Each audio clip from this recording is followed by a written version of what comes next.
छत्तीसगढ़ में हमारी सरकार है। चुनाव के समय हमने 2 वायदे किए थे, बड़े वायदे किए थे। पहला वायदा कि छत्तीसगढ़ के किसानों का हम कर्जा माफ करके दिखा देंगे, और दूसरा वायदा पैडी को हम 2,500 रुपए में खरीदेंगे। किसानों ने हमें कहा कि हमें कर्जा माफी की जरूरत है और हमें 2,500 रुपए आप दीजिए। हमने उनकी आवाज सुनी, और आज आप जाइए, छत्तीसगढ़ जाइए और वहां पूछिए धान के लिए क्या दाम मिलता है। पूरा छत्तीसगढ़ का किसान आपको बताएगा कि छत्तीसगढ़ में 2,500 रुपए पर धान मिलता है। आज आपके जो चीफ मिनिस्टर हैं किसानों की आवाज नहीं सुन रहे हैं। 2-3 बड़े उद्योगपतियों की आवाज सुनते हैं, उनके लिए काम करते हैं, मगर किसानों की आवाज नहीं सुनते हैं। और जो छत्तीसगढ़ के किसान ने कहा था वही तेलंगाना का किसान कह रहा है। तेलंगाना का किसान कह रहा है कि मिर्ची के लिए, धान के लिए हमें सही दाम चाहिए और हमारा कर्जा माफ होना चाहिए। सोनिया जी ने जब तेलंगाना आपको दिया, उसके पीछे एक सपना था। तेलंगाना की जो आवाज थी उसको सुनकर सोनिया जी ने आपको प्रदेश दिया था। और प्रदेश इसलिए दिया था क्योंकि वो चाहती थी कि जो आपका तेलंगाना का सपना था वो पूरा हो। वो सपना आपका है, सोनिया जी का है, मगर मेरा भी है। और उस सपने को मैं आपके साथ पूरा करना चाहता हूं। तो जहां भी मेरी जरूरत होगी, जहां भी आप मुझे बुलाना चाहते हो, जहां भी मैं तेलंगाना की मदद कर सकता हूं, मैं करने को तैयार हूं। यह सिर्फ आपकी लड़ाई नहीं है, यह सिर्फ तेलंगाना के किसानों की, युवाओं की लड़ाई नहीं है, यह कांग्रेस पार्टी की लड़ाई है और यह मेरी लड़ाई है। ये जो आपका प्रदेश है,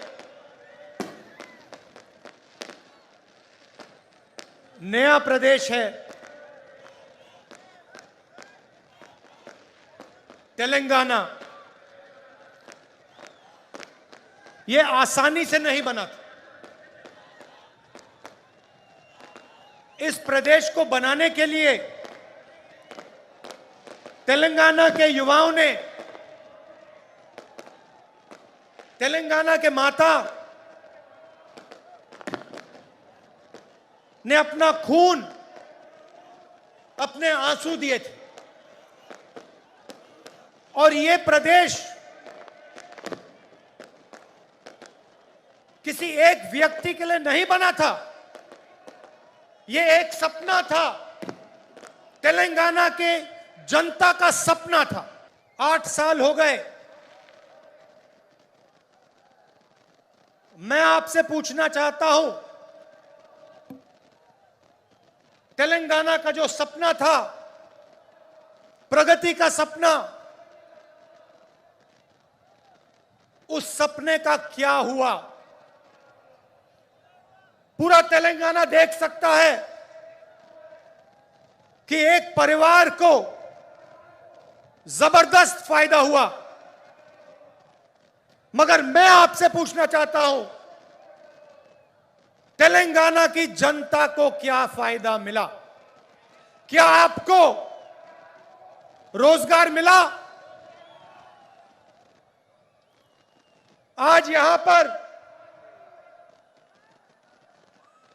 किसानों की विधवा स्टेज पे हैं, रो रही हैं। यह किसकी जिम्मेदारी है? और यह अकेली नहीं है, ऐसी तेलंगाना में हजारों बहनें हैं जिनके पति ने आत्महत्या की। किसकी जिम्मेदारी है? ये रैली किसानों के लिए थी, किसानों को भरोसा देने के लिए थी, वरंगल डिक्लेरेशन के लिए थी। हम चाहते थे कि तेलंगाना के किसानों को मालूम हो कि कांग्रेस पार्टी एक साथ उनके साथ खड़ी है और उनकी पूरी मदद करने जा रही है। किसानों को हमने इसलिए मैसेज दिया क्योंकि वो इस प्रदेश की नींव है, फाउंडेशन है। अगली रैली में हम आदिवासियों को ऐसा ही मैसेज देना चाहते हैं। 10% रिजर्वेशन की जो लड़ाई है उसमें हम उनकी पूरी मदद करने जा रहे हैं। तेलंगाना बनने के बाद आपने टीआरएस को 2 बार मौका दिया और टीआरएस ने तेलंगाना के जनता को धोखा दिया। अब आप कांग्रेस पार्टी को एक मौका दीजिए और किसानों की, गरीबों की सरकार हमें बनाने दीजिए। कांग्रेस पार्टी ही आपके साथ मिलकर तेलंगाना के सपने को पूरा कर सकती है। तेलंगाना के सपने को नष्ट किया और तेलंगाना के किसानों से, मजदूरों से, युवाओं से लाखों करोड़ रुपए चोरी किए, उसको हम माफ नहीं करने वाले हैं। जब टिकट का सवाल उठेगा, और ये सब नेताओं को अच्छी तरह बात सुननी चाहिए, जब चुनाव के समय टिकट की बात उठेगी तो जिस व्यक्ति ने जनता की लड़ाई लड़ी होगी उसी को मेरिट बेसिस पे टिकट मिलेगा। चाहे आप कितने भी बड़े हो, आप कोई भी हो, अगर आप किसानों के साथ नहीं खड़े थे, अगर आप गरीबों के साथ नहीं खड़े थे, तो आपको कांग्रेस पार्टी का टिकट नहीं मिलने वाला है। हमने वरंगल डिक्लेरेशन किया और उसमें हमने तेलंगाना के किसानों से वायदे किए। मैंने कर्जा माफी की बात की, एमएसपी की बात की, 15,000 रुपए प्रति एकड़ डायरेक्ट बेनिफिट हम किसानों को देने जा रहे हैं। और रेवंत जी ने पूरा डिक्लेरेशन पढ़ा। यह सिर्फ एक डिक्लेरेशन नहीं है, यह किसानों के लिए कांग्रेस पार्टी की गारंटी है। तेलंगाना के हर किसान को यह डिक्लेरेशन पढ़ना चाहिए। और जब आप इस डिक्लेरेशन को पढ़ेंगे, आप यह बात याद रखिए कि इस डिक्लेरेशन का हर शब्द कांग्रेस पार्टी की गारंटी है। और यह हम इसलिए कर रहे हैं क्योंकि हम जानते हैं